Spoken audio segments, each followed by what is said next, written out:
Hi, everybody. I am doing something that I kind of always wanted to do, but given what's happened recently with Chris Chan, or Christine Weston Chandler, or Christopher Weston Chandler, or Christian Weston Chandler, or Sonichu, or Jesus Christ, or Emmanuel, all glory God and holy, whatever the hell they're calling themselves these days.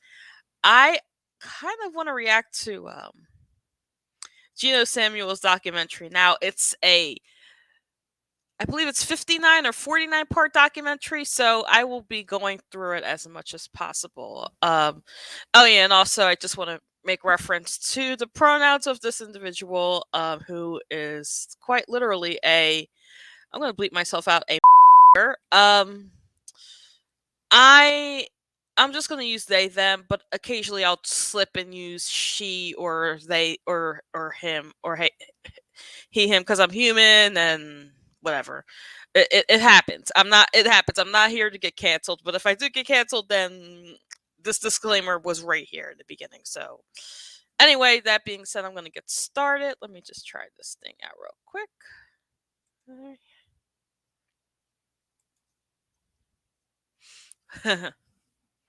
Yeah, it's bad when you got a disclaimer. Hello, ladies and gentlemen, girls and boys, and dudes of all teenagers, as well as the gals. My name is Christian Chandler. I am here, and y'all are there. What? Christian.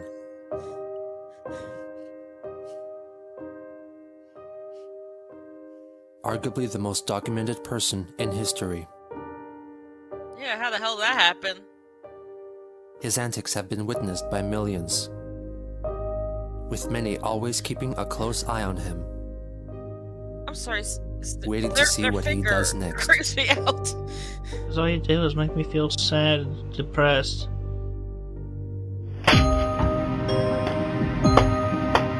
He should love his mother. She misses him. I gotta say, I love the music. Hello, we're live on the internet. What do you want, Mom? What do you want? Like, hey, we're live I love the women. What do you want? What the fuck do you want? Outside. Do not hate. Hate is not so good. Very, very poignant. Very poignant.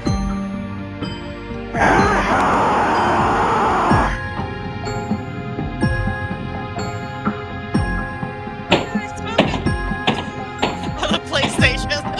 I want everything about my house off the internet.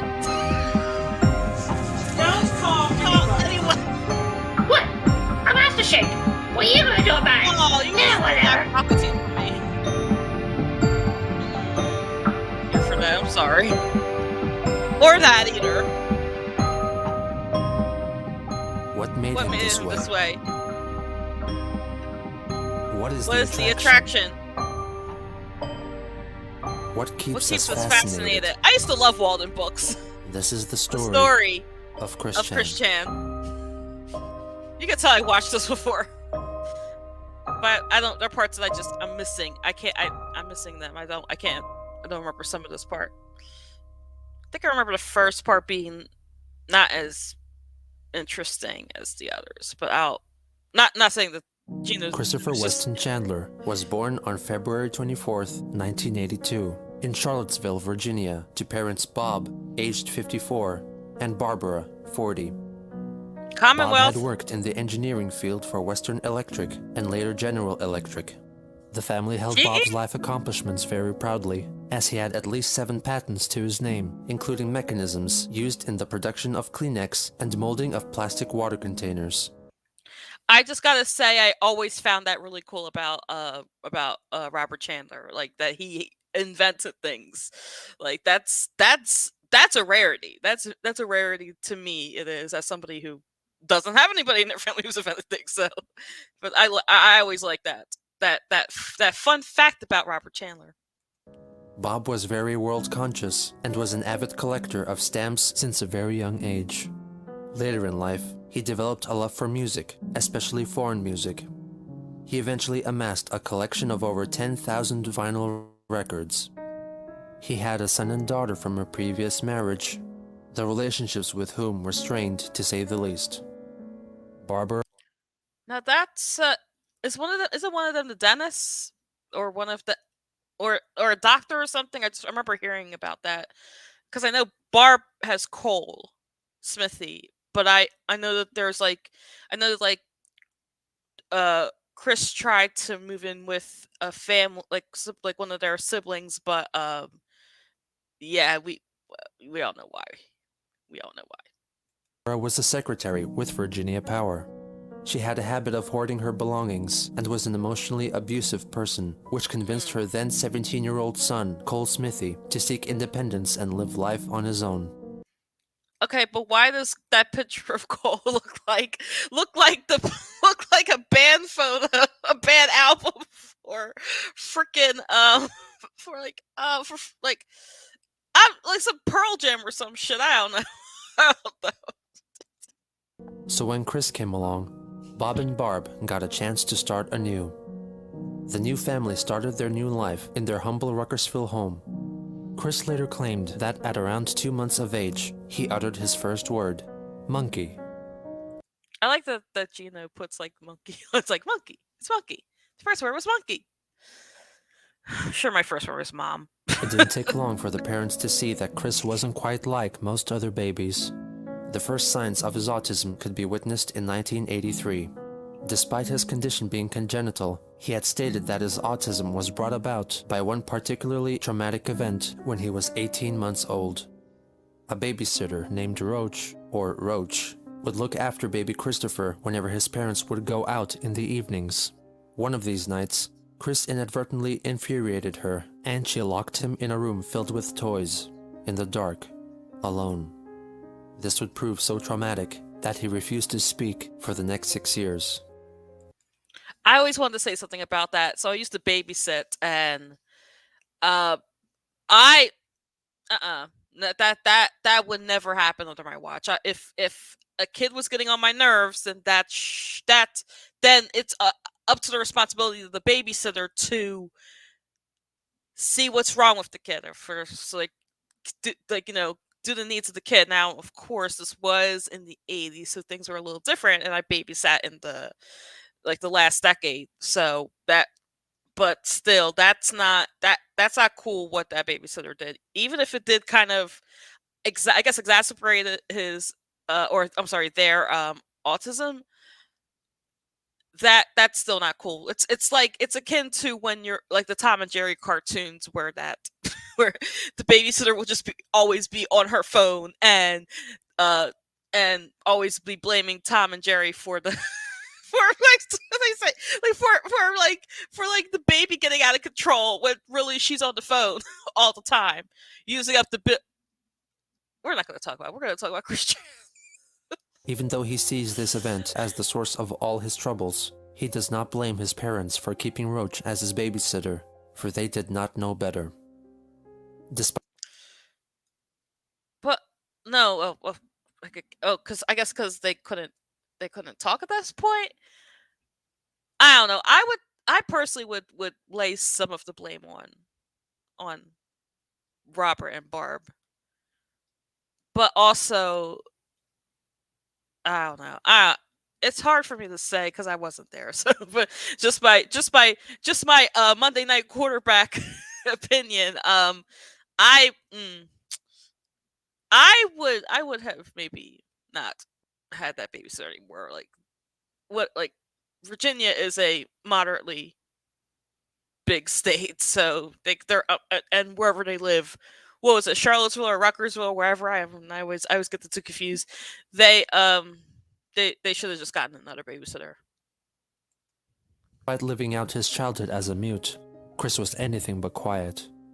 He confessed later on in life that he screeched often and was very troublesome to his parents. It's an awkward photo. In 1985, the Hammer household moved into the neighborhood. The Hammers and the Chandlers struck up a cordial relationship, which led to Chris forming a bond with the Hammer's daughter, Sarah. I like how that rhymes. Chris Hammers considered her and the to be Chandlers. his closest childhood friend, and that she greatly helped him with his autism.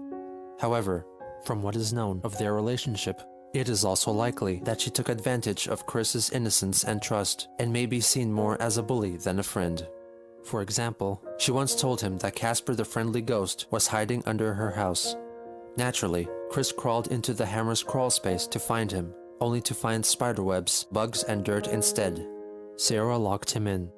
After about half an hour, her dad came to his rescue. On another It's the fact that it's the fact that Chris didn't find $1 million like Walter. Okay, I'm gonna stop. Okay. Sorry, I can't think of crawl space without thinking of Breaking Bad. You all probably know what I'm talking about. other occasion, she told Chris that if he were to eat the upper thing of a honeysuckle, it would taste like honey. This is a reference to the berries of a honeysuckle, which can be slightly harmful if ingested in large doses. Fortunately, their parents told them of the dangers of doing so before Good. Christopher could fulfill Sarah's wish. Ooh. At the age of 5, Chris began studying at Greene County Primary School together with Sarah. It is not known how he was treated here or how he got along with the other kids. In addition to taking regular classes at I am actually surprised that nothing really came out about that. Cause Chris would blab all about their experiences about. I think they did eventually, didn't they? Or maybe it was just a high school. Cause I remember they mentioned that they didn't like the other school that they went to, and they No, it was either this school or one. I know it'll come up, but like I know something had happened, and they transferred to another school. Because they didn't go to the school that was in the they had to, I guess, move to be able to be eligible for another school, like, which unfortunately happens more often than you think in my neck of the woods. But it's not about me, it's about Chris. their primary school, he received language training at James Madison University. In 1987, in a lengthy letter addressed to Chris, dated December 26th, Bob offered his outlook on life and presented some life advice for his son. There are many sides to a mountain and many ways to climb it. If you get stopped, back off, regroup, and try another way. If you are still not successful, maybe it is not meant to be. If it is meant to be, having it on the back burner simmering for a while is not bad. It will pop up again, and the way to attain it will be there. Everything in its time. Your mother and I have done our best for you, and in return, we expect at least that from you, for yourself and your children. I like that. And I have mixed feelings about Robert Chandler as a whole, because Robert Chandler was human. Like, he's not the perfect father. He definitely has made a lot of his mistakes, and also he was an older father, so it's not like it's and he essentially sees Chris as his new beginning. But I definitely feel like that there should have been more intervention on Robert's and Barb's part for certain things. But then also at the same time, I kind of grew up in schools, and what did they say, 82? Chris is about 4 years older than me. So the way that schools were in the 80s, well, I really started going to school in the 90s, but the way that schools are entirely different in the 90s than they are now. So I'm thinking of that in a 2021 hindsight when I work at a school, not as a teacher though, but then when I went to school in the 2000s, even then things were different then. But I don't know. I definitely think that there should have been a lot more intervention, but then also with things coming up later in certain aspects, like what happened at PVCC and stuff like that, we'll get to that. He also expressed wishes for his son to inherit and hold dearly his vast collection of music, movies, stamps, and art prints. He reminisced about the straight razor which he inherited from his grandfather, which he carelessly broke while using it as a screwdriver. Bob still held on to that broken razor his entire life, because his grandfather wanted him to have it. Bob hoped that Chris would share his father's sentiment. Spoilers! They didn't. In fact, I think somebody else is enjoying the wealths of Bob's labor, unfortunately, so... I hope that you will not carelessly misuse, waste, or destroy the value of the many things I have collected for you. First, learn all about them, how to use them and enjoy them, their value, and how you can thoughtlessly waste their value. Then enjoy them as I have. For example, my very good stamp collection, or all the recorded popular music on cassette tape, VCR tapes, and records. My books on popular music, movies, entertainers, musical theater, ship models, my daylilies, gazebo, and dreams. Probably sold. This letter offers an insight into Bob's character, as he feared that all he had accomplished over the course of his life may be lost. In 1980, kind of weirdly ironic, huh? Like Bob's like, oh, I have a feeling that like all the stuff that I've accomplished is going to be to naught, and your youngest son is the most documented person on the internet. 1989. During a weekly trip to the toy store with his mother, Chris picked up a GoBot up on display and slowly started to read out the text on the package, ending his 6 years of silence. Later that same year, Bob and Chris converted the shed in their backyard into a workshop, christening it the Dreaming Studio. Bob had hoped that he and his son would build things together there. He even commemorated the space with a plaque, Dreaming Studio of Mr. C and Little C, where dreams do come true. However, That's cute. When asked about it, Chris could not recall what, if anything, had been built there. It was instead mostly used by Barbara for storage. For Christmas of that year, he got a Nintendo Game Boy. This was also the year that the family got Patty Chandler, a Beagle Spitz mix, which they picked up as a pup from their Aunt Karina. So cute. Chris grew very attached to the dog, Look displaying a fondness and arguably a love rarely shown for anything or anyone else in his life. In 1990, Bob co-hosted a jazz marathon on WTJU radio. During the program, he displayed his keen knowledge on 20s and 30s jazz music. Okay, now we go on to performance number 2, which is Tight Like That. This is November the 9th, 1928, with Chicago personnel, the Tampa Red's Hokum Jug Band. There's a great group of Chicago musicians featuring kazoo, guitar, and jug by Hudson Whitaker. Tampa Red's guitar, Thomas A. Dorsey is on the piano and the washboard.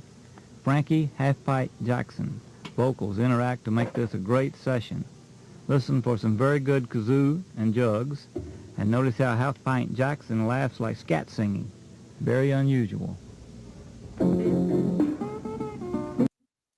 Oh, radio is a loss. Unfortunately, radio is a lost form of art. I'm just itching my hair. Like, and he sounds so good. Like as somebody who tried to go to school for broadcasting, like that.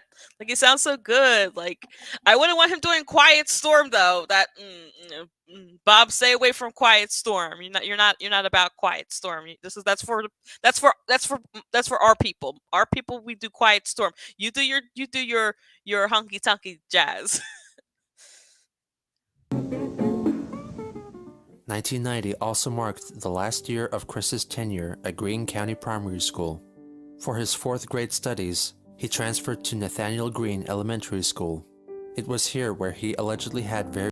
Okay, so it was Nathaniel Greene. So that's what the Greene mixes me up. But I'm actually very surprised that nothing about Greene County has come out. Like I feel like that Chris would have said something about Greene County, good or bad.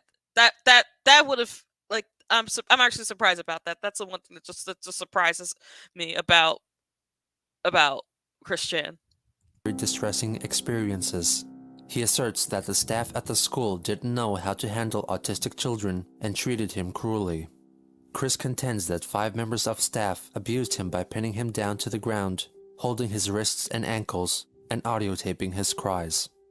Furthermore, he claimed that the principal forced him to sit on his lap and said offensive things to him. But little Christopher resisted, and the advances never went further than that. The principal is also claimed to be gay, which Chris feels justifies his homophobia. I was abused by one. A homosexual principal at my elementary school slapped me on his lap, said some offensive things to me, and I felt uncomfortable. Even though Chris is a Alright, so I'm sure people who are watching this all like point two of you. You already know that Chris is an unreliable narrator of their own life. So, so, but if we go off of what they're saying, that's I don't like that at all. I actually honestly don't like that at all. And like I said before, things were handled differently when Chris was going to school, even when I was attending school in the early 90s. But still, that, and then also like, I was assaulted by a gay man. Therefore, all gay people suck. Which, given what happened to them later, that's, I'm not gonna. You all know what happened. accounts of the events could not be verified. It is also not unlikely that an event like this could have taken place. Though Chris never specified the reasoning behind their attacks, nor did he state whether him being restrained and being assaulted by the principal were separate or related events, it is possible that he may have been restrained and verbally abused as a form of disciplinary action, and even placed in a scream room, which was a fairly common school installation for dealing with autistic children up until the mid-1990s. Whatever. Yeah, like I said, that was, like I said, like that was a thing. That was a thing. Well, I don't think where I went to school we had a scream room. Because I went to a Catholic school. Not saying that the Catholic school wouldn't have a scream room, but I don't remember there being one. Not saying that there wasn't one, but I'm so sure that there was one. But I mean, we just were taught to sit in the corner, and do what we do, and I don't even think that, like, I know that, like, in when I was going to school, when I got into public school, we had like I don't even think, I know in high school we would have like a detention room like during the day. Anybody from my high school who went to my high school and know me, like, you know what I'm talking about. That was like, but I only went there because the catwalk was there. So the catwalk is fun. Events transpired, it forced Chris's parents to take him away from Nathaniel Green Elementary School. To further things, they took the case to Greene County Court. After the school board threatened to take Chris out of mainstream education and instate him into a special needs school, the Chandlers dropped the case. For the remainder of the school year, he was homeschooled. It was around this tumultuous time that young Christopher had an uplifting experience that Yeah, because I'm letting it go a little longer. Like, yeah. So they wanted Chris to go. So the school wanted Chris to go to a school that pertained to their special needs, which, bravo for the school for realizing that they can't handle people with an intellectual disability. But the parents are like, nah, and they homeschooled Chris, and that's the part that gets me with Barb and Robert.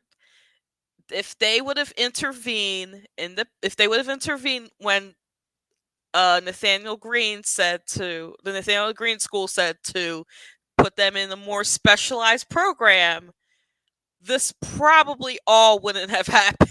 And I mean a hard probably, because you never know. Where unlike Chris, I do not believe in alternate timelines, especially what's from Rick and Morty. Okay. Okay. changed his life.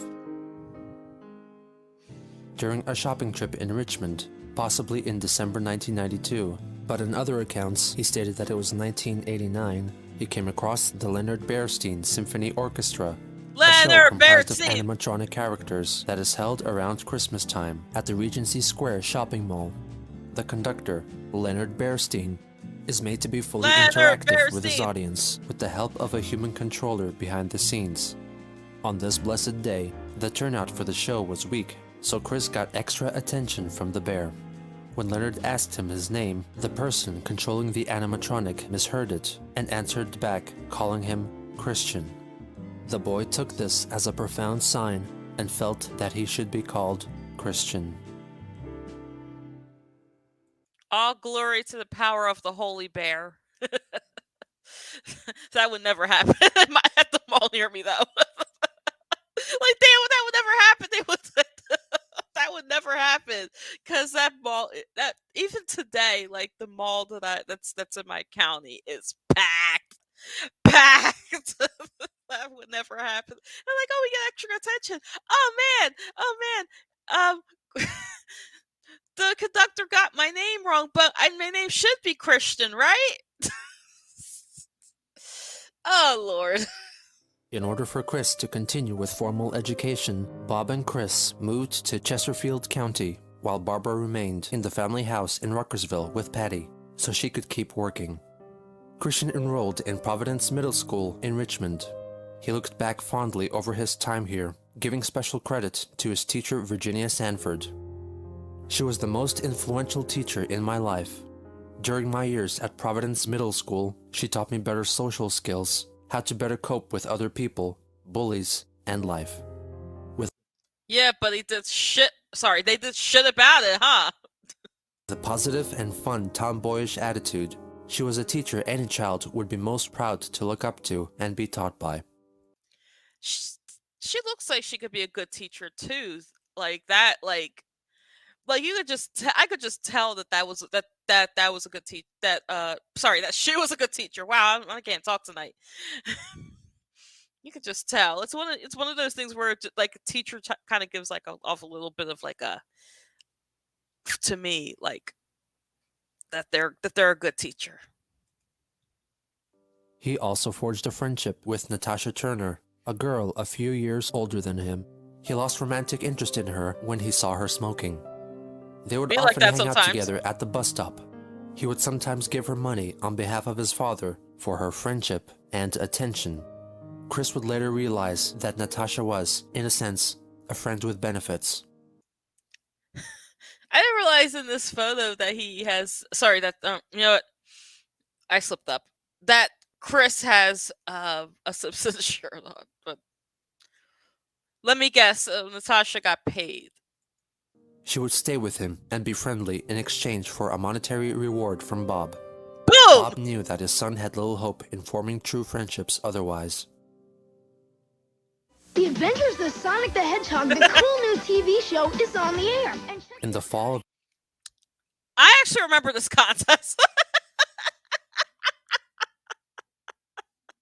I don't think I entered it though. I honestly don't think I entered it. I don't think anybody in my family entered it. I think we're just like, okay, Sonic the Hedgehog, because it was still that weird time where girls only like girl things and boys only like boy things. So me and my sister would watch Sonic the Hedgehog on the sneak tip because we thought it was really funny and we didn't care if it was a boy show. So and Sad AM, we barely watched it, but I watched it like later, and I really like Sad AM. But that's not what we're here for. 93, Sega, the video game developer, held a Watch and Win sweepstakes contest in conjunction with their Adventures of Sonic the Hedgehog cartoon. The lucky winner would get a $1,000 shopping spree at KB Toys. And that winner was Chris. Christian is one of only about 100 winners nationally to receive $1,000 worth of Sega games and equipment. For his parents, it's just another example of how well he's doing. Christian is a high-functioning autistic child. This past fall, on his own initiative, he entered a contest based on a favorite cartoon character.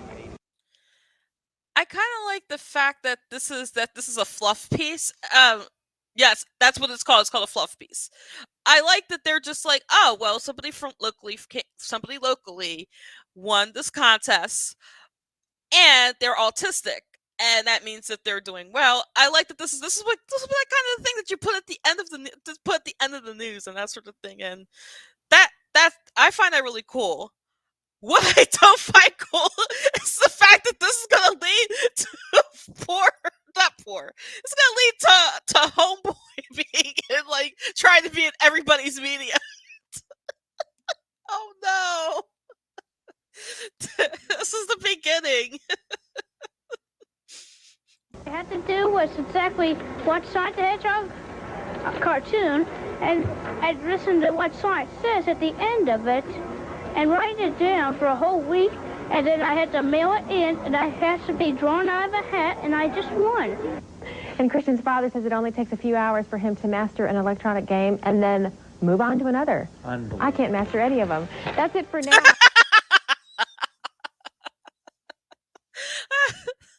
I'm kind of like that. I'm that way with cell phones, though.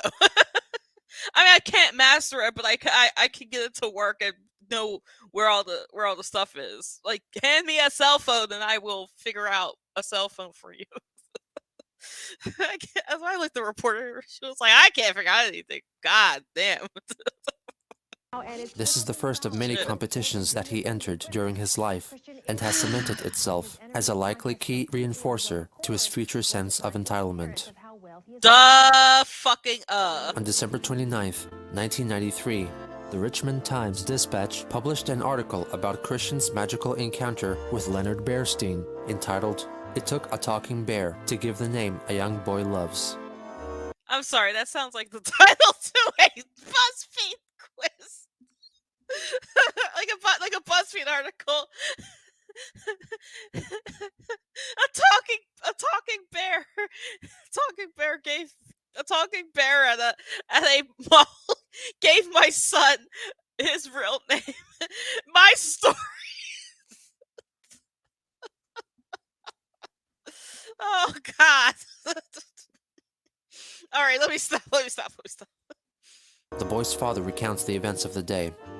Since this was early in the Christmas season, on a Thursday afternoon, the crowd was light. The conversation between Leonard and Christopher lasted about an hour. Christopher was spellbound. Something unusual happened during that conversation. When Leonard Bernstein, in a decidedly British accent, asked Christopher his name, the bear must have misunderstood what the boy replied. Really? Leonard started calling our son Christian. What better name for the Christmas season? And the name stuck like glue. From that time on, for the past year, his name has been Christian Weston Chandler. Christian is very emphatic about that. Bob also offered up some insight into the family's situation. Christopher is a high-functioning autistic child.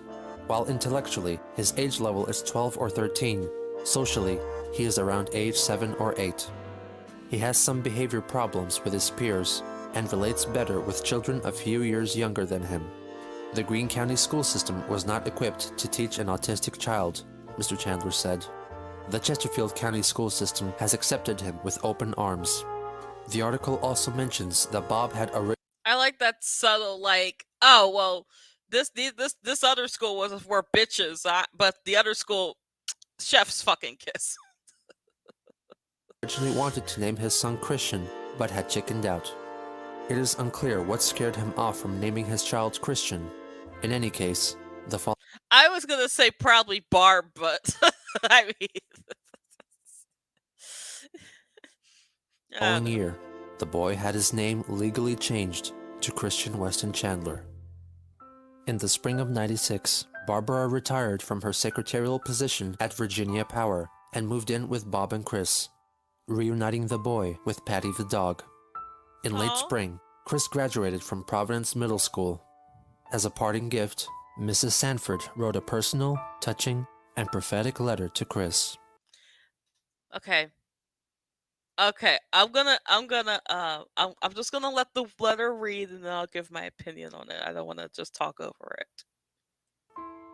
Well, it's been 3 years now at Providence, and it's all over. Where has the time gone to? The most important parting words I can leave you with, well, are to always remember this. You show people where your weak points are located. Then they will know how to push your button. If you never show them, they will never know. I hope you will have an enjoyable summer and come back to visit. Do your very best at Manchester, put your best foot forward, and treat others as you wish to be treated. Love, Mrs. Sanford. Now, what did Mrs. Sanford say? If you show your weak points,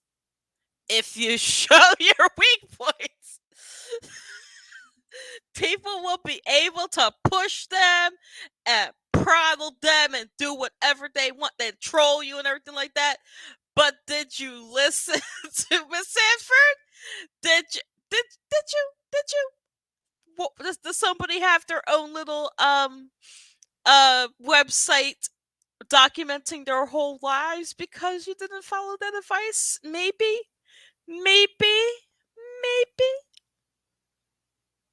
Sonic Shoe person? Oh, spoiler. In question happened to be Manchester High School, where, according to Christian, he spent the happiest years of his life. So you peaked.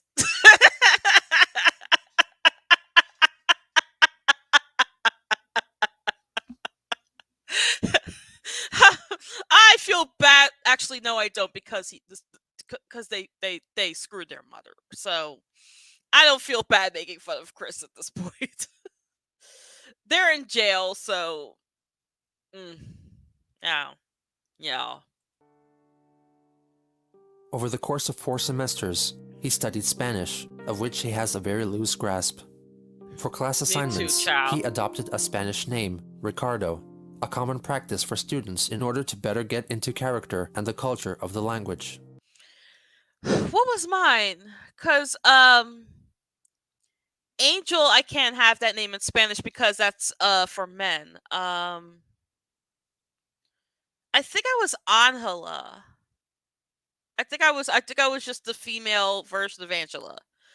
But then like another Spanish class, I changed it because I didn't like to be called. I didn't want people to think that my name was Angela, because my name is not Angela. It's Angel. it's literally Angel. It's not Angela. But I remember Catalina. That was what Catalina. I was like, what was the other name? I know there was another name. It was Catalina. Yep. Because I'm a soap opera fan, so I remember there was a character named Catalina, and I named myself after her. So, but yeah, that I remember that. And what was this? 98. Okay, that. Oh no, he graduated. They graduated. I'm just gonna say he graduated in 2000. I think I remember, or 2002. No, 2000, because 82, right? Something like that. I remember it was something like that. Whatever, I forgot their birthday. All I know is that their birthday is February 24th, which is Christian Love Day. But yeah, I remember. That's not uncommon, like Geno said. However, Christian got too into character and often used Ricardo in class assignments outside of Spanish, and even considers it as part of his real name. When riding on the school bus, I didn't do that. I was just like, look, keep Catalina in the Spanish classes, and then you call me Angel everywhere else. My teacher would go around and say, okay, well, this didn't really happen, but like, say my teacher would go around and say, like, hi, Catalina, my name is. I was the opposite. Probably the opposite of that. He used to sit right in front of the bus door, so he could always get off the fastest.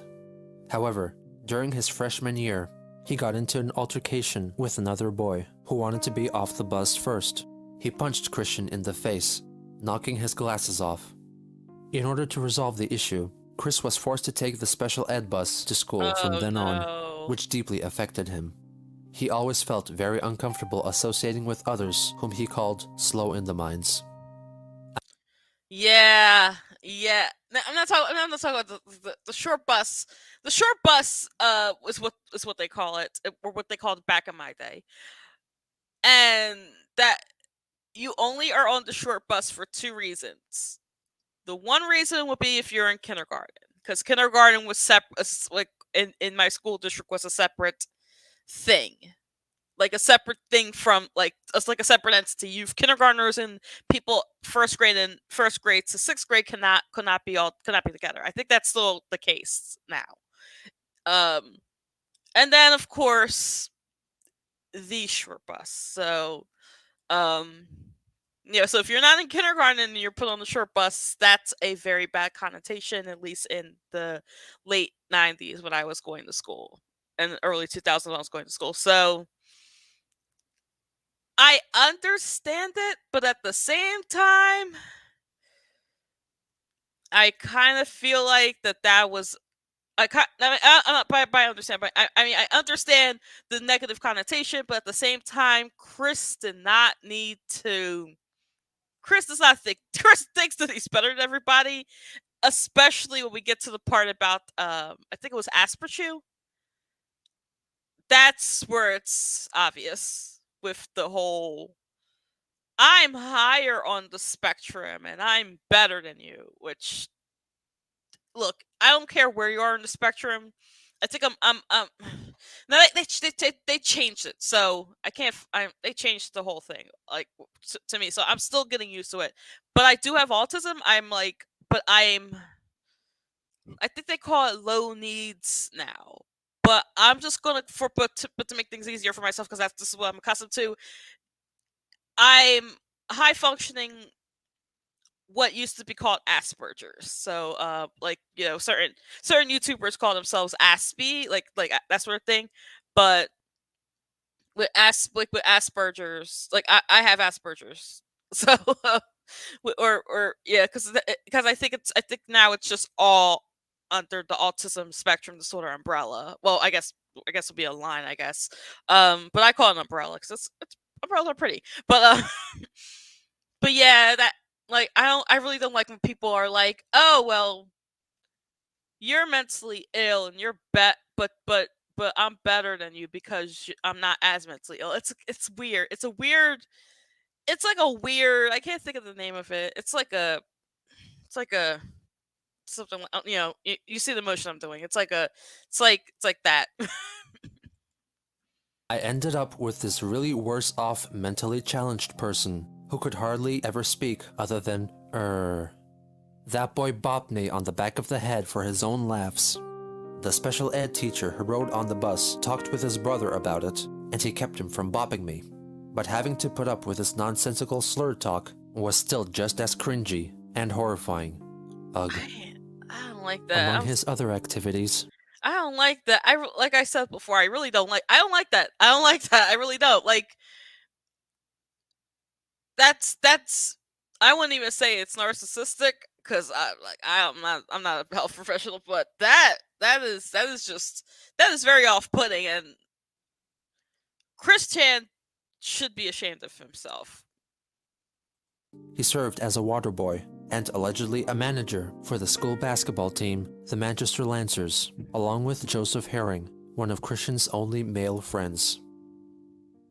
Chris had always gravitated towards girls, and at Manchester, this was no exception. He had a sizable group of female friends, which he dubbed gal pals. Among the first that he met was Molly Quarles, a cheerleader at the time whom he met as a freshman. He fondly remembered them being paired up during a matchup event for Valentine's. All right, I'm just gonna say this real quick. They were paid, weren't they? Valentine's Day. Laura Beth Dorazio was another cheerleader Chris met and fell for, but after he confessed that he had a crush on her, she told him that she would like them to remain just as friends. Tiffany Gowan was said to be a real good girl to Chris, and he has described her as a bit of a tomboy and a peppermint patty to his Charlie Brown. But she looks like Patty Mayonnaise.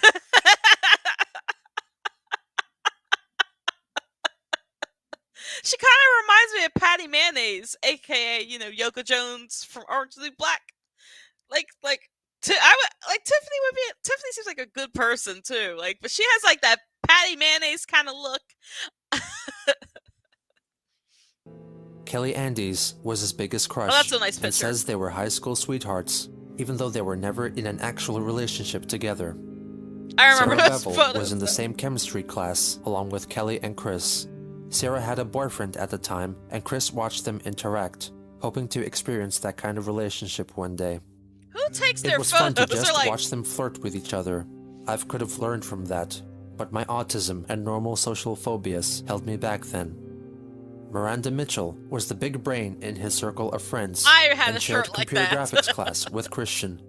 His group of gal pals were possibly not genuinely interested in a friendship with Chris, but rather stayed with him out of pity or as protection. A later comment made by Chris suggests that the group had made an arrangement with Bob and or the principal of the high school. Concerning schoolwork, there is a wealth of information that has been attained which helps to refute his previous claims that he held an honor roll streak all throughout high school. For one of his assignments, he had to conduct an interview with his parents, offering some more information about their life experiences. For the question, "Why did you choose to have children?" they answered, "It's nice to have kids." For what adjustment? Why choose to have kids? It's nice to have kids. It's nice to have kids. Like that's not an answer. Like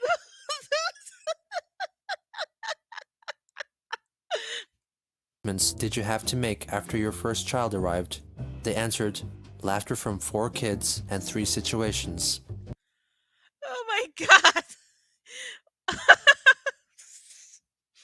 What adjustments you have to make? How upending your entire life to make sure that your child gets a good education? What about that? That's a good answer. What do you think? Referring to the troubled past marriages and estranged children. Why would you put that on assignment? That's like saying, what arrangements did you have to make? I had to divorce my bitch ass wife and abandon my my reckless kids to get a brand new child. The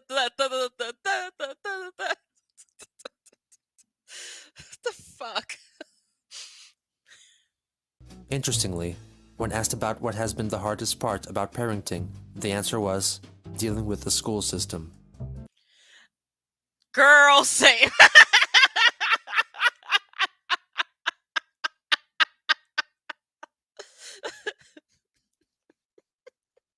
especially in the state I live in.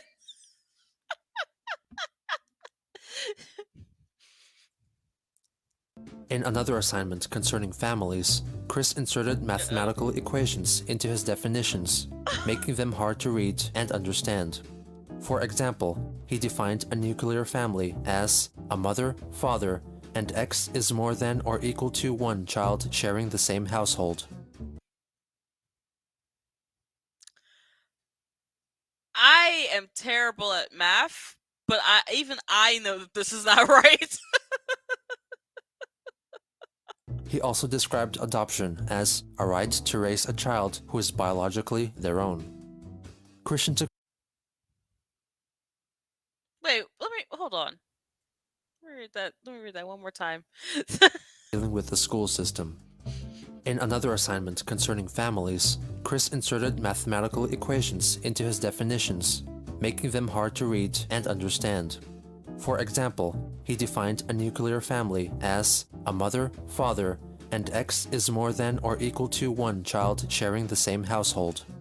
He also described adoption as a right to raise a child who is biologically their own. A right to raise a child who is biologically their own. Foster child. Child with parents who are unable to okay, so Chris got foster child right. Biologically stop. I have to make sure. What? I mean, maybe they forgot to put not in it, but oh my gosh. Oh my! And I used to get made fun of for laughing at wrong answers, but that's not because I thought I was better than everybody. It's just that people do be saying funny things, but shit, that was fun. Okay. Let me stop. Christian took part in a parenting exercise in which he wore an empathy belly to simulate the feeling of being a pregnant woman. I feel like they've learned nothing from that. He wrote a report describing his experience. Having a belly like a pregnant woman was really an awkward experience. When I tried to get my pencil bag out of my backpack, the belly held me back by putting pressure on my left leg. Luckily, my arms were long, but if they were any shorter, I would have had a real problem to reach the pencil bag. While I was sitting in my chair, the belly made it uncomfortable for me to cross my legs, and while my legs were separated, it put pressure on my private part, which gave me a strange, weird feeling.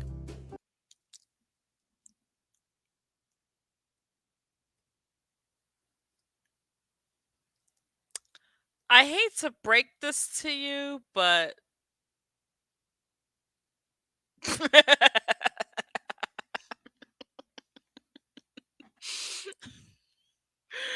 nah.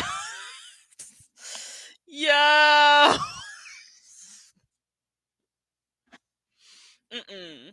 Moving on. He wrote an essay about Japan's involvement in World War II. Oh no. It should be noted that he addressed himself as Ricardo W. Chandler, with Christian placed in parentheses, and wrote English in Spanish. And then the teacher was like scratched it out and shit.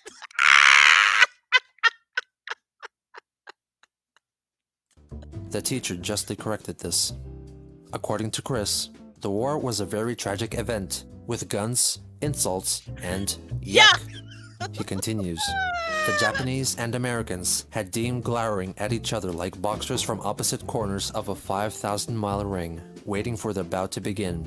So, the US and Japan really wanted to get it on. He also quoted. And then, I guess why the reason why the teacher, I don't know who the teacher is, like, again, surprised that the information about the teacher didn't get leaked. It looks like that Chris was trying to do what the hell is it called? Not APA, MLA, and he didn't do MLA correctly. That's why the teacher crossed out the title. If you're wondering what MLA and APA are, they are ways of citing things. I'm not sure if they still do that in school. Again, I work at a school, but I'm not in the classroom. I'm in the office. So I don't know if they do APA or MLA at all anymore, but they probably do, and it's just been so long since I've been in school. That President Woodrow Wilson tried to get Japan to withdraw from Shandong. Christian's essay ended up being a mishmash of events of both world wars. In addition, he referenced several books, however all of his findings could be found within the first 8 pages. The teacher commented. No! Luckily at the point where I was at school, we were able to use like the internet, and Wikipedia was not a thing then. It was I used Encarta, and I used World Book was actual encyclopedias, like, so I used Encarta, and I remember we looked up stuff on LexisNexis and stuff like that. So we would use articles. So, and we would barely use books. Like, at least for me, I would barely use books. I think the only time I used the book was it was like an actual biography of a author. So I had to kind of look through that and kind of pull from there. But the first 8 pages, you say?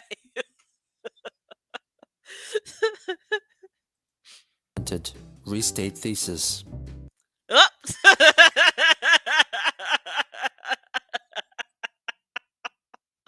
I'm sorry. This hit like restate. Why the way you got just zoomed in? Restate thesis.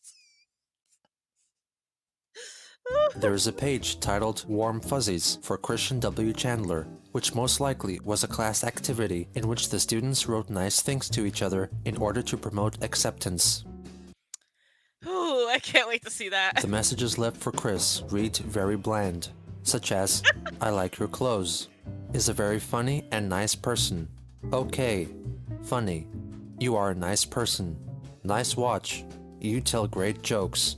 And you tell fun jokes. But perhaps the most baffling piece. But wow. Wow, your ego does not match what people think of you. Like, it's so. Like, that is. Wow. Wow. You're like, oh, I like your watch. I think you're funny. I, I, I, I'll repeat what they say. Okay, you funny joke person.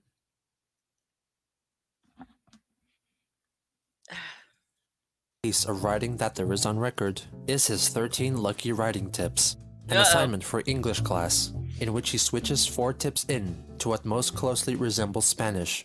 In any case, it is little more than unintelligible garble. Use standard written English.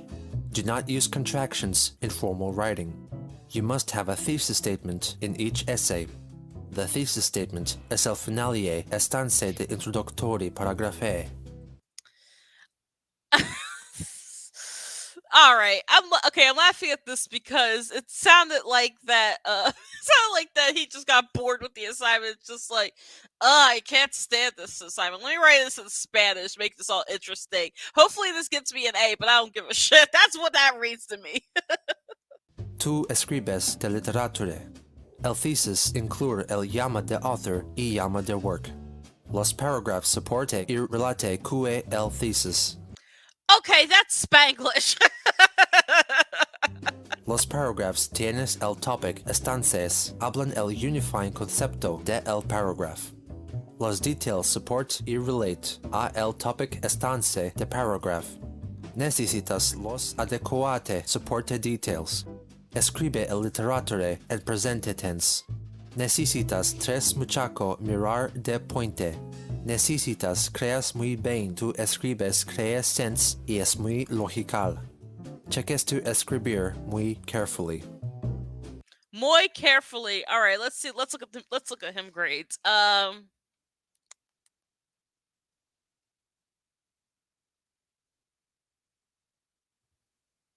so, okay. Let me let Geno explain this. From the school report, it can be seen that he failed all but 2 of his 14 assignments, earning a D+ for the year. Oh shit! They have this weighted weirdly. I think and my middle school was like this. A 72 is actually in so like in my when I was in high school, 72 that's a C-. This is a D+ in the what is the name of that school? Manchester. This is they have their grades weighted so weird. I remember this because in my middle school we had our grades were weighted to the point where between I think C and between like a D between a D and an F we had an extra grade called an E. And then they stopped it. Like 1 year I had that in middle school and then they stopped it. They recalibrated it to match the high school, which we were like, they're like, what the hell are you doing? Why are you adding an E there? We don't have an E in the high school. So yeah, this is weighted weird. This is their grade. His grade is weirded to a 72. A 72, if I'm not mistaken, and I'm sure some of you will know that a 72 is really a C-. So on top of that, and like, so a 72 is a D+. And then what did Geno just say that the grade was? 1 second. All right. Necesitas creas muy bien tu escribes creas sense y They es just got muy bored. logical. Cheques tu escribir muy You were bored with carefully. the assignment. From the school report, it can be seen that he failed all but 2 of his 14 assignments, earning a D+ for the year.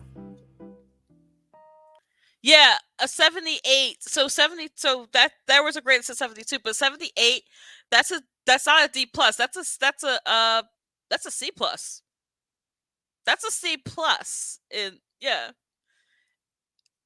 So I'm wondering what what B's and A's look like. I'm wondering what their GPA looks like, because that's a weird way to be weighted. And Chris should have either been weighted to where his assignments would have been would have accurately been a D, or he should have been, he should have earned that C plus. Which, but from what I've seen with the assignments on this video, he could have they could have just given him a D plus. Unless this is the type of school that like streamline that like just lets people with intellectual disabilities pass, which I'm mixed about that. I'm very mixed about that. At age 16, Chris wrote a poem entitled Song of Christian for his class, loosely based on Walt Whitman's Song of Myself. Uh-oh. He decided to record his creation for posterity in video form. Of course, the video itself is poorly lit, but there isn't much to see anyway. I hear America singing as I sing of myself, and you experience as I experience. The problems of yourself are my problems. These are the young singing cries of happiness. The children's song, the song of laughter. At age 6 weeks, I sang the song of laughter. Then at 1.5 years of age, the Lord clicked the mute button on me. My song that I sing, although I talk well, my peer relationship is low and my loneliness is off the scale. Anyway, that's my poem. Beyond just reciting the poem, he pretends to be the enthusiastic host of the Christian Chandler Show. Welcome, ladies and gentlemen, to the Christian Chandler Show. All right. Do we want Oprah Winfrey? Do we want Montel Williams? Do we want Jenny Jones? Do we want Ricky Lake? Do we want Jerry do we? You know what? Chris Chan strikes me as somebody who would rock with Johnny Carson. Like, who loved Johnny Carson's show. Let's be real. In fact, I'm envisioning the Christian Chandler Show as Johnny Carson. We get lots of laughs and all that neat old stuff. Now here he is, the host with the most, Christian Chandler.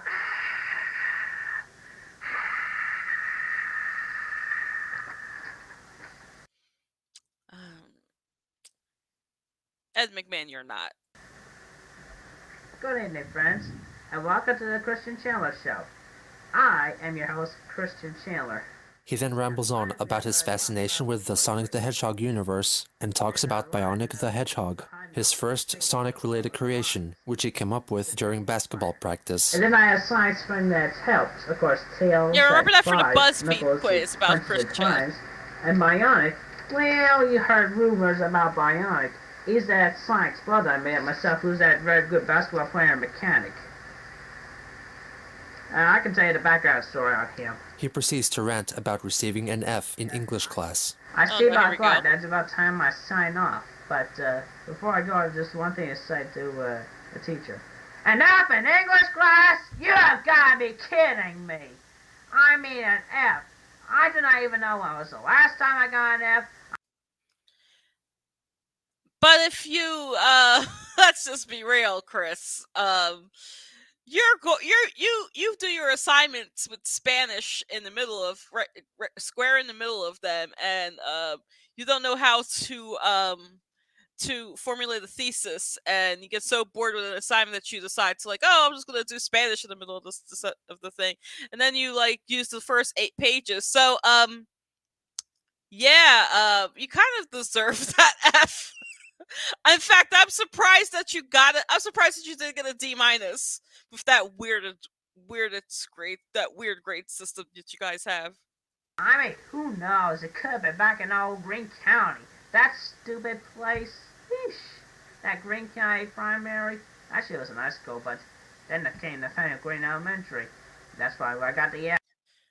Oh, Okay, so he's saying that not Nathaniel Green. I'm sorry. He's saying that the first green school.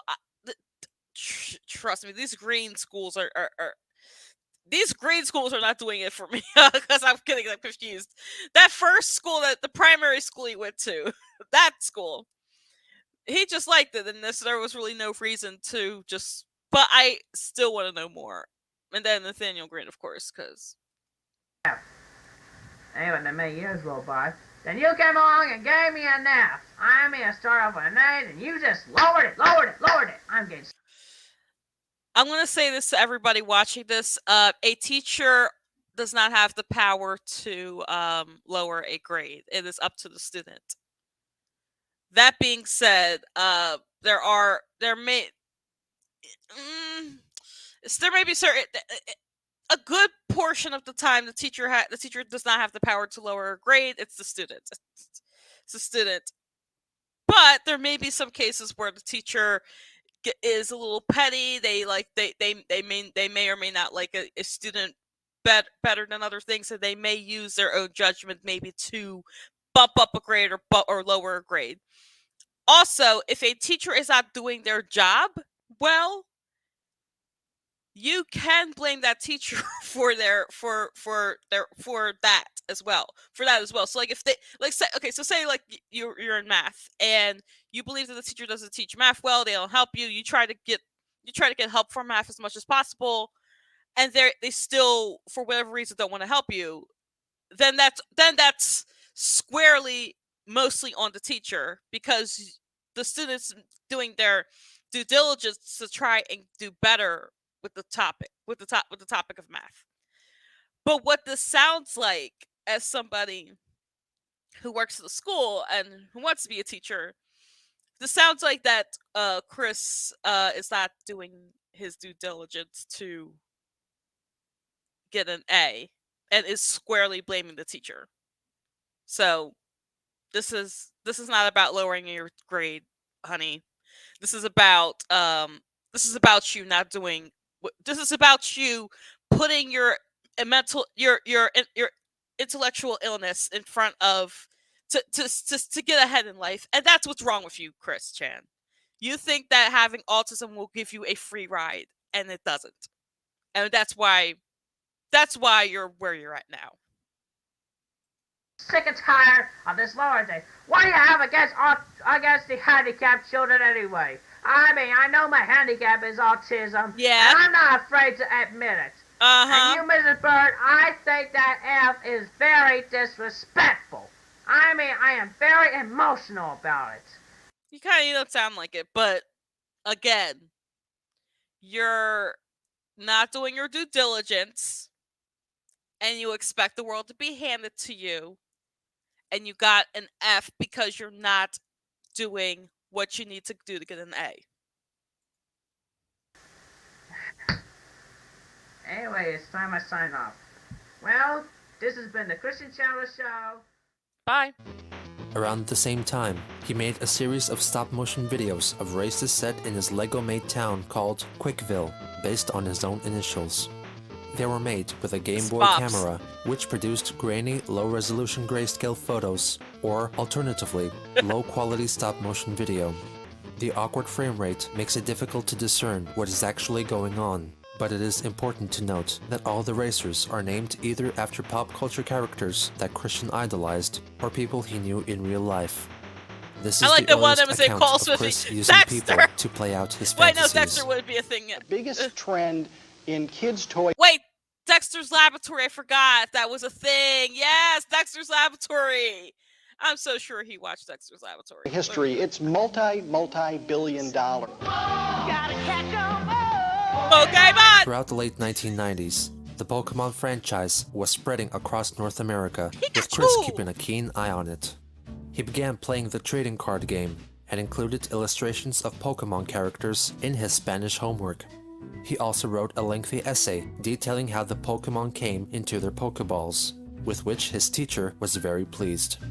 The year I kind of don't want to know.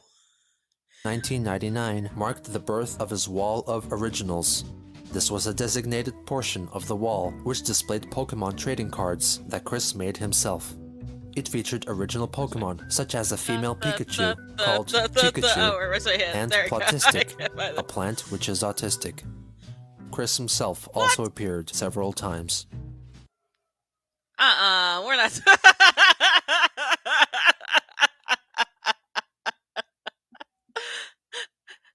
And meanwhile, some sirens are coming. So I think I hope I'm not getting caught for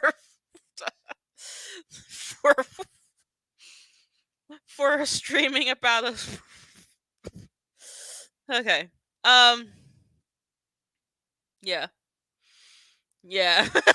We're not gonna. His fascination grew to a point that he would dress up as the Pokemon character Ash Ketchum out in public. Around mid-1999. So Chris invented cosplay. Just kidding. Christian launched his first website, a simple Pokemon-themed effort humbly called Quick's Pokesite, cementing the moniker Quick. It was soon replaced by Quick's Pokesite 2 with a new logo designed by Miranda. He updated it with personal and Pokemon-related news here, semi-regularly, for the next year and a half. I don't want to know the context of that photo. This year also marked Christian's first visit to The Game Place, a game and hobby store which allowed returning customers to play video games, board games, or trading card games. It quickly Damn, I had nothing like that in my town. Oh well. Became his weekly haunt. The Pokemon craze was captured on film for Richmond's NBC affiliate's WWBT News. The report featured excited young kids playing the game and trying to explain the phenomenon. How do you play the game? And then there was a 25-year-old man.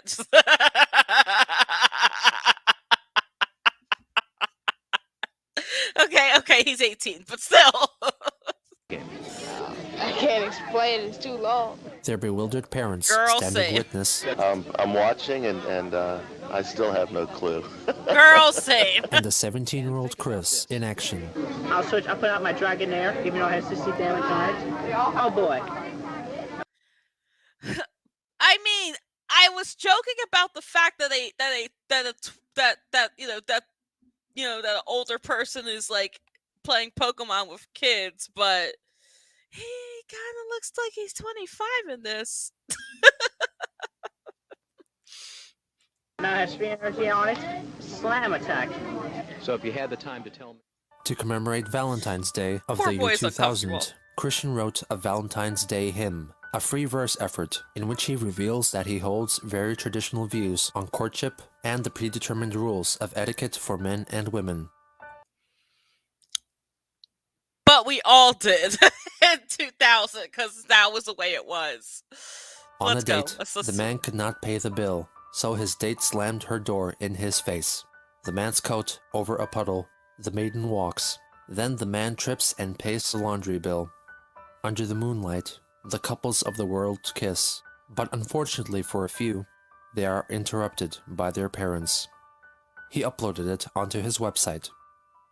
10 days later, Chris celebrated his 18th birthday, a date which he held in the highest regard.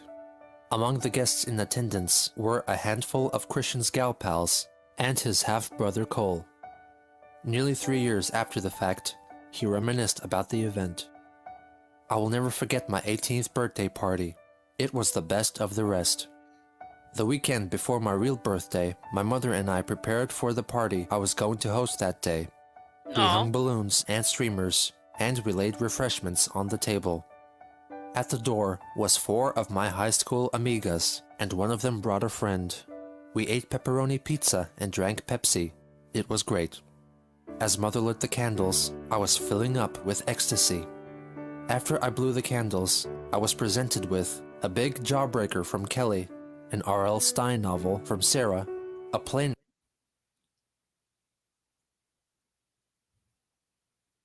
I guess we're not seeing with the R.L. stickers Stine. from Miranda, and a rabbit doll with jelly beans from Tiffany. We watched Good Burger and had fun. After they left, it was done. What did I wish for? I'm not telling. Even though he seemed pleased that his gal pals came to celebrate, he was never pictured together with them, preferring to sit alone. He is also photographed wearing a pair of jeans with a suspicious stain on his crotch. Some have speculated that it is dried semen, but it is unlikely. I didn't mean to pause it there. Wow. Okay, I'll just whatever. Ugh. Or or he was at a party and drank lots of Pepsi and it could have fallen on. I mean, look. I'm just trying not. I'm just recontextualizing the whole thing so that way it isn't what I what probably it is. About a month later, Chris was tasked with designing a CD jewel case for his graphic design class. Oh, and also, honestly, I think that part with the birthday party is the most wholesome thing about this entire documentary. The way that it's described, the way that Geno conveyed the birthday party and everything like that. I think that was really well. That's really well done by Geno. So less kudos to Chris and more kudos to Geno. On the fateful day on March 17th, 2000, I wanted to feature on my favorite hit CD cover lifelong hero Sonic the Hedgehog and cute newer character Pikachu. But now, I'm so sure that that chef's kiss time capsule fucking photo. You couldn't have I mean, okay, well, of course it's the creation of Sonichu, of course. But that freaking photo looks like an album cover of itself. Now keep in mind the photo probably wasn't out by then, depending on when school pictures were taken, but still. Copyrighted characters were prohibited from the project. So, in my mind, I pondered and pondered when it hit me visually. Sonic and Pikachu combined. In a way to escape copyright, he combined Sonic the Hedgehog and Pikachu to create Sonichu, the electric hedgehog Pokemon, which Christian considers to be one of his greatest life accomplishments.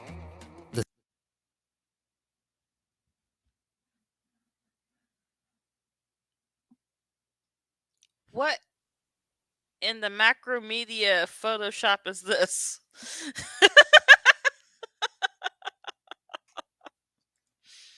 The CD tracklist itself consists of Pokemon, Sonic, and Mario-related music, with intermittent appearances of old-time jazz from artists such as Frank Sinatra and Bing Crosby, undoubtedly an influence from his father. Mm-hmm. Another month later, Chris had to document a week of his life for a school project. The result was A Week with Christian W. Chandler, a self-documentary, which detailed the events of his... Wait.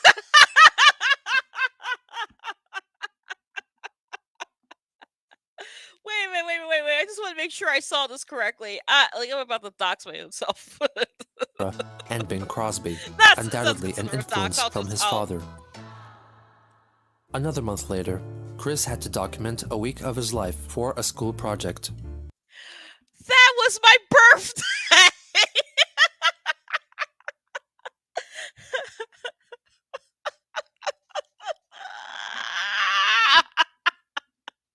That's my birthday! Wait. Hold on. Let me think. Wait. Yeah, I would have been 14. But I already said that Chris Chan is 4 years older than me anyway, so whatever. The result was A Week with Christian W. Chandler, a self-documentary, which detailed the events of his life from April 29th to May 5th, 2000. The front cover features a blurry photo of Chris and Patty, with a discolored, ghostly Sonic below. He writes it in the third person, as if followed by a documentary crew. On April 29th, he visits Books-A-Million to participate in the Pokemon Trading Card Game League. Afterwards, he enters a costume contest, and since he wore his regular Ash Ketchum outfit, he wins and receives a cool t-shirt as a reward. And this continues the downward spiral of one CWC in in uh in a heap of narcissisticness. Oh, I'm tired. The following day, he talks about packing and moving things from their home in Richmond to their old house in Ruckersville.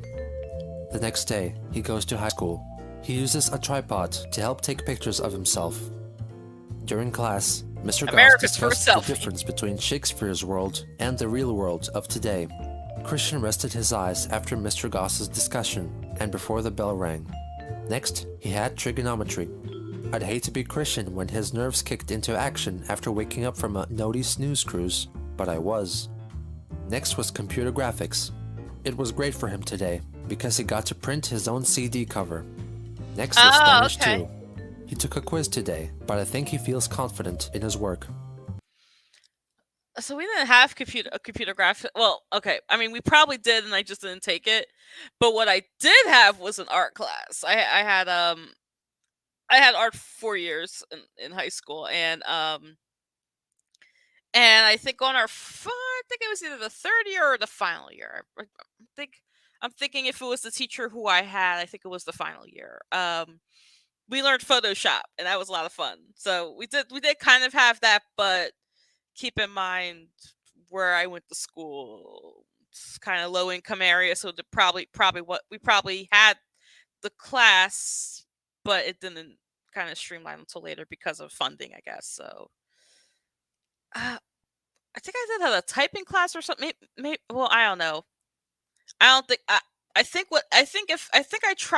me personally, I avoided like computer classes just because, again, I thought computers were for boys, so I didn't really pursue them. So, I mean, it still kind of is like white man ruled. So I was kidding.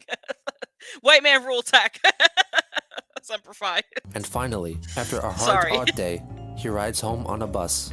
But unfortunately, it had a few slow in the minds on it. Ooh, the following day, he repeats like the routine of snoozing through class, and that on even days, he eats lunch with Tiffany and Sarah. For the following day, he describes his daily activities at home, which mostly consist of playing video games and managing his website. I kind of like that they have like certain days they have their schedules are different. That's what happened with it. That's what happened in high school with me. We had different schedules to just to fit like all 20 million classes that we all take. But I think what they called it was A and B. It wasn't odd or even. It was A or B. A or B, and then A day I would have certain classes. B day I would have certain classes. But it was always the half. It was always the half mark classes that were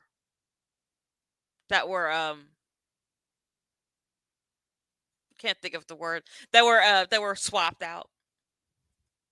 The next day, he talks about working in computer graphics class and making a Mother of the Year award for Barbara, which he plans to give to her on Mother's Day. For the final day's report, Chris states that it was a difficult Friday.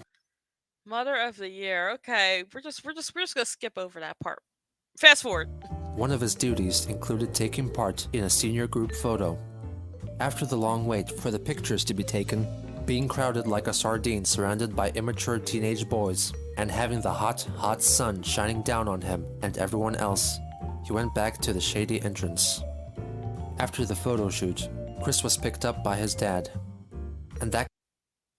Oh, that's not how it was senior year. I think we just did ours in the gym. Or no, yeah, it was the gym. It was the gym. So I think we did our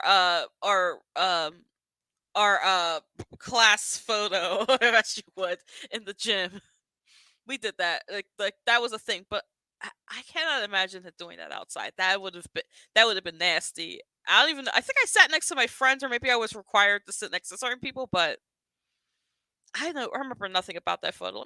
I mean, I could pull my yearbook out and see it, but I mean, you're not gonna see it. But I don't remember much about it, really. Concludes our week-long documentary of A Week with Christian W. Chandler, the autistic boy that has made it this far. close parentheses.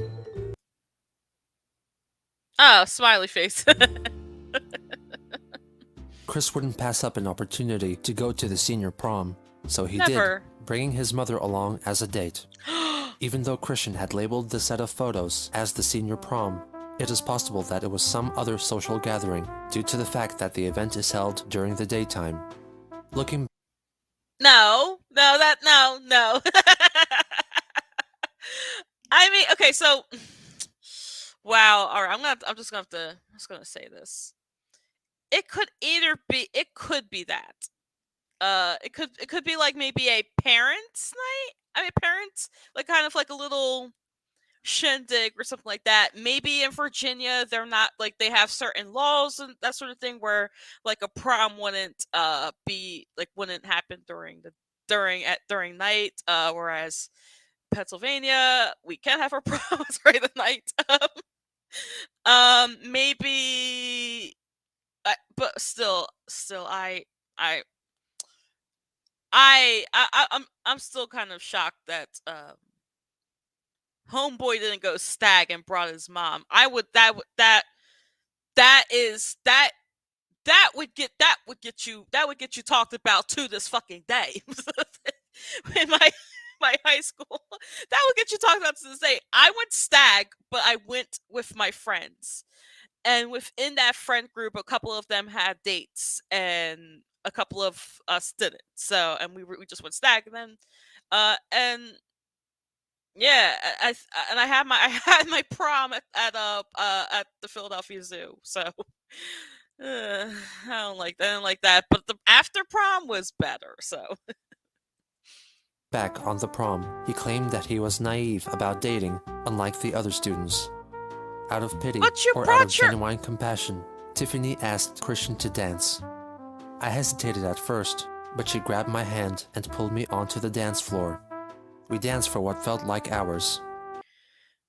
Okay, so I guess judging by the photo, like the way that like they're all dressed, that's not the way that people that girls who go to the prom would have probably dressed in 2000. Like there's a distinct look for proms, and this just looks like it's like a I can't think of the name of it. Just like a regular dance, like maybe like a not even a junior prom. I'm talking about maybe like just like a regular little looking dance, like, or maybe they just didn't have the funds for a prom, and then people were just like, oh screw it, and we're all just gonna put on our like little small dresses and dance the night away. So, but that does not look like a prom. I agree with Geno. That was not a prom. That's probably not a prom. It was the most pleasant experience of that night, and I thank her for dancing with me then. He felt that her willingness to dance with him meant that she was attracted to him, and stated that if they were to meet again, they would start a relationship. Graduation. Here we go. The end of high school. The end of his interactions with his gal pals. Most importantly, it was the day Christian had to be recognized for his achievements. But unfortunately, this wasn't the case. I only got recognized for my grades with a star pin, yet they had more fancier awards for more important qualities. I should have been highly recognized for my artistic talents I showed in my many art classes for the award ceremonies before graduation day. I felt crestfallen greatly from not getting recognized for any of my talents. We already went through this. Also, like I mentioned before, I did 4 years of art in high school. I knew for a fucking fee-fi-fo fun fact that I wasn't getting an art award. Because there were clearly artists way better than me. So I was just like, okay. I mean, I did my best, and I got, the